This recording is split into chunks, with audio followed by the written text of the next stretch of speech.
Assalamualaikum warahmatullahi wabarakatuh.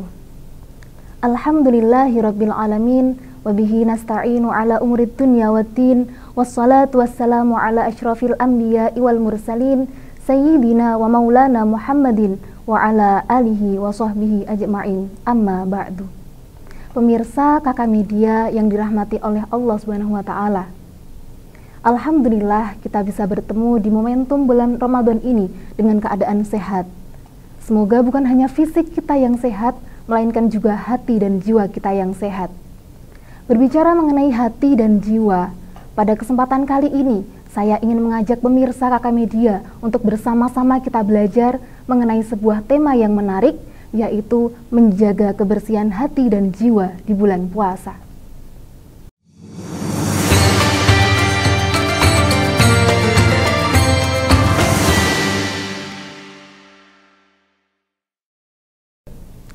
Pemirsa Kakak Media yang berbahagia, takwa menjadi salah satu tujuan daripada ibadah puasa Ramadan.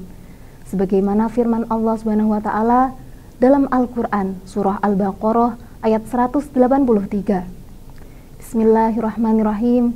Ya ayyuhalladzina amanu kutiba alaikumussyam kama kutiba alal ladzina min qablikum la'allakum tattaqun. Shadaqallahul adzim. Melalui ayat tersebut, kita tahu bahwasanya tujuan daripada ibadah puasa adalah la'allakum tattaqun, agar kamu bertakwa.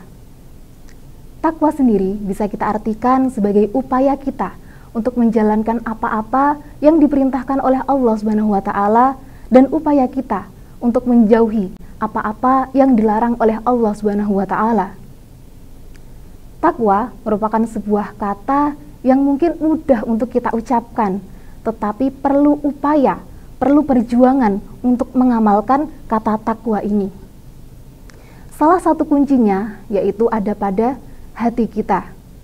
Sebagaimana yang disebutkan dalam sebuah hadis, ketahuilah bahwa sesungguhnya di dalam diri manusia ini ada segumpal daging, yang mana ketika segumpal daging itu baik, maka akan baik pula seluruh jasad manusia. Tetapi ketika segumpal daging itu buruk, maka akan buruk pula seluruh jasad manusia. Dan ketahuilah bahwasanya segumpal daging itu adalah hati. Melalui hadis tersebut teman-teman, kita tahu bahwasanya peran hati sangat penting bagi kehidupan manusia. Hati manusia dibagi menjadi 3. Yang pertama yaitu hati yang mati. Hati yang mati adalah hati yang ingkar kepada Allah Subhanahu wa taala, hati yang jauh dari rahmat Allah dan hidayah Allah Subhanahu wa taala, hati yang mendorong manusia untuk condong kepada kemaksiatan. Na'udzubillahi min dzalik. Lalu hati yang kedua yaitu hati yang sakit. Hati yang sakit ini adalah hati yang terkadang mengajak manusia untuk berbuat baik, untuk beramal soleh, untuk mengerjakan ketaatan kepada Allah Subhanahu wa taala. Tetapi di lain sisi, hati yang sakit ini juga mendorong manusia untuk mengikuti hawa nafsunya, untuk mengikuti bisikan syaitan. Di antara ciri-ciri hati yang sakit ini adalah hati yang masih ada rasa sombong, rasa hasud, rasa dengki, rasa iri, dan berbagai macam penyakit hati yang lainnya. Lalu hati yang ketiga adalah hati yang sehat. Hati yang sehat adalah hati yang bersih, hati yang dimiliki oleh orang-orang yang mukmin, hati yang senantiasa berprasangka baik kepada Allah Subhanahu wa taala, hati yang boten gampang ngeresulo. Napa niku ngeresulo niku gampang mengeluh. Lalu hati yang jembar rasa syukurnya, jembar rasa sabarnya. Lalu pertanyaannya, bagaimana cara kita untuk menghidupkan kembali hati yang barangkali sedang mati, atau mengobati hati yang sakit, atau barangkali mengokohkan hati yang telah sehat tadi? Dalam sebuah kitab Kifayatul Azkiya disebutkan ada 5 hal yang sekiranya bisa mengobati hati kita. Yang pertama yaitu dengan membaca Al-Quran dan maknanya. Jadi bukan hanya dibaca saja, tetapi juga ditadaburi bagaimana artinya, bagaimana perintah Allah dan juga larangannya.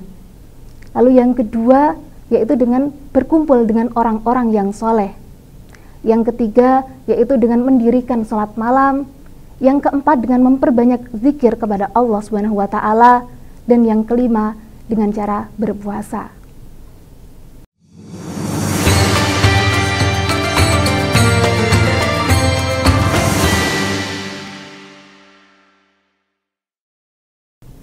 Pemirsa Kakak Media yang dirahmati oleh Allah Subhanahu wa taala. Momentum bulan Ramadan ini adalah momentum yang sangat tepat sekali untuk mengupgrade kondisi hati kita. Barangkali hati kita sakit, maka ayo kita bersama-sama mengobati hati kita. Barangkali hati kita sedang mati, maka ayo kita hidupkan kembali hati kita. Atau barangkali hati kita sudah sehat, maka ayo kita kokohkan kembali hati kita dengan memperbanyak ibadah kepada Allah Subhanahu wa taala. Sekian dari saya. Itu yang dapat saya sampaikan, kurang lebihnya mohon maaf yang sebesar-besarnya. Allahumma afina min kulli bala'id dunya wa adabil akhirah, wasrif anna bihaqqil Qur'anil azim wa nabiyyikal karim syarrad dunya wa adabal akhirah. Ghafarallahu lana wa lahum birahmatika ya arhamar rahimin. Subhana rabbika rabbil izzati amma yasifun, wassalamun alal mursalin walhamdulillahi rabbil alamin. Wassalamu alaikum warahmatullahi wabarakatuh.